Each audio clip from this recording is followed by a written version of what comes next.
Welcome back to The Count. We're counting down the major stories of the week. I'm Lydia Serrani. Now to story number 7 on our countdown. Presidential pivot. After months of trying to bring the Russia-Ukraine war to an end, earlier this week, President Trump issuing a 50-day timetable for Putin to reach a peace deal, threatening Russia with, quote, severe tariffs if they don't. Trump also hosting NATO Secretary General Mark Rutte at the White House, where he upped the pressure on Putin by announcing a new deal to supply Ukraine with U.S.-made weapons while making NATO countries pay for them. We've spent $350 billion approximately on this war with Russia and Ukraine. We've made a deal today where we are going to be sending them weapons and they're going to be paying for them. The United States, will not be having any payment made. They're paying for everything. We're not paying anymore. We have an ocean separating us. I said, we have a problem. We make the best stuff, but we can't keep doing this. No, we certainly can't. And some in Trump's base are now calling this move a pivot, claiming supplying weapons to Ukraine is not what he campaigned on. Now, one of the loudest pro-Trump voices in Congress, Marjorie Taylor Greene, she had some strong criticism for the president's move here. There it is. All right, let's discuss with Yuriy, former advisor to the Minister of Strategic Industries of Ukraine, along with Dan Rice, president of America University, Kyiv, and former special advisor in the Ukraine Armed Forces. Gentlemen, thank you so much for joining us. Thank you. Good. So, Yuriy, your thoughts?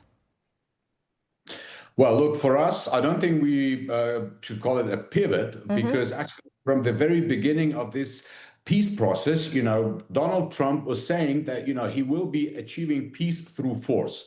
So, of course, the negotiating process is a complex matter. And for, some time he was giving Russia chances. But now it's obvious that Donald Trump understands that Russia doesn't want peace. And Donald Trump also understands that he has leverages he can use to apply pressure on Russia, including through sanctions and secondary sanctions. And we very hope that this process will move forward faster now. And, there will be a ceasefire and hopefully then a sustainable peace. Great points there. Dan, what do you think? Dan? I'm sorry. What do you think? Your thoughts on what the president is doing? Do you think it's a pivot, or this is the right strategy at this point he has to take with Putin? This is a very, very exciting change.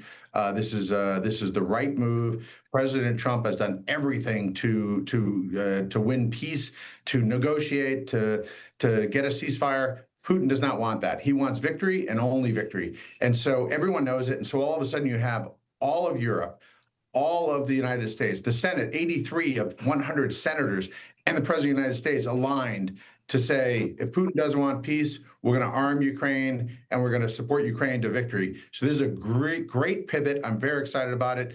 Ukraine is very excited about it. And Melania Trump is a hero in Ukraine right now. She helped convince the president that this was the direction we need to go. And I think we're on the right move. I had no idea that Melania played such an important, pivotal role in his decision here. So, Yuriy, what do you think about Marjorie Taylor Greene's criticism of the president, as well as other people saying, no, just cut them off and don't do anything about Ukraine? What do you have to say to that, Yuriy? Lydia, we never interfere in domestic politics, but I would just like to say that, of course, when we all heard it here in Ukraine about how Melania Trump, supported us and helped Donald Trump achieve these decisions, of course, she became overnight a hero in Ukraine. There are memes here circulating on social media, and hopefully we'll see her in Kyiv and we will welcome her with open arms one day. And Dan, what do you think President Trump's frustrations with Putin, they're evident. Here's Trump talking about his conversations with the Russian leader regarding peace. Very unhappy I am with Russia. We're going to be doing very severe tariffs if we don't have a deal in 50 days. Tariffs at about 100%. I speak to him a lot about getting this thing done. And I always hang up and say, well, that was a nice phone call. And then missiles are launched into Kiev or some other city. And I said, it's strange. And after that happens 3 or 4 times, you say, the talk doesn't mean anything. I go home, I tell the First Lady, I spoke to Vladimir today. We had a wonderful conversation. She said, oh, really? Another city was just hit. So I mean, how does he sound like a Russian apologist there? Clearly he doesn't. He straight up says, I'm not happy with him, had a good conversation. Then I hear something else was hit. Dan, what do you think about the president's frustrations with Putin? Lydia, I totally agree with you. President Trump gave Putin a chance, gave 6 months to try to negotiate a peaceful ceasefire. President Trump has given every opportunity to Vladimir Putin. Putin does not want peace. Trump now is going to use force. He's going to use tariffs. He's going to use every means available to win the peace. And all of Europe is behind this. All of the Senate is behind it. Marjorie Taylor Greene is an irrelevant one member of 435 members of Congress. The United States is firmly behind Ukraine. We will now help Ukraine win the war, economically, politically, and militarily. Yuriy, Russia launched more than 300 drones and missiles into Ukraine overnight. So what do you think about that? Clearly, you know, he's just, I don't know. What do you think it's going to take for him to come to the table and recognize he can't win this, especially with President Trump in the White House? He is determined to bring peace into that region and not allow Ukraine to succumb to Russia.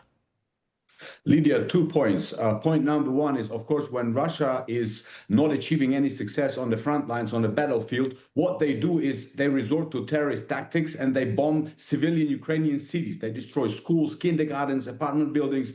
So that's point number one. Point number two, of course, you know, these drones, they pose a great threat to us. And that's why Ukraine is working 24 hours around the clock to come up with interceptors, to come up with means that will allow us to protect ourselves. And point number three, we are open to actually exchange this information with the US defense industry. That's why on a daily basis, there are numerous contacts already between our defense industries, between American defense companies and Ukrainian defense companies. And we are encouraging this exchange of knowledge because we have unique data, unique knowledge from the modern warfare, from the battlefield, and that's invaluable. So we are open and we will be happy to share that information with our American colleagues because that will make them stronger. And of course, that will make us stronger too.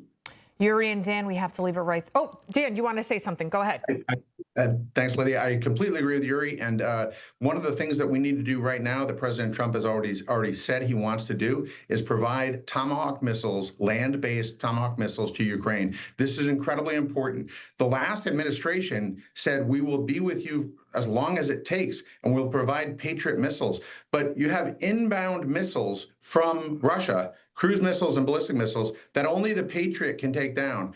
We're destroying our stockpile of Patriot missiles to defend, but we're not punishing Russia for attacking. We need to provide Tomahawk missiles that will go into Russia and hit the factories and the ports and the critical military sites so that Russia stops. It's a deterrent. So it's not escalation, it's parity. We need to start providing Tomahawk missiles immediately. And I think that will happen in the 50-day timeline. I think President Trump will say, during this 50 days, we have provided an unnamed, unannounced number of Tomahawks. And if you fire one weapon into Ukraine, we will fire Tomahawks. That's what has to happen to stop the inbound weapons. So I really think that President Trump is onto something here. He's done an amazing job announcing the fact that he wants to provide Tomahawks, and we're about to see some significant changes within Ukraine.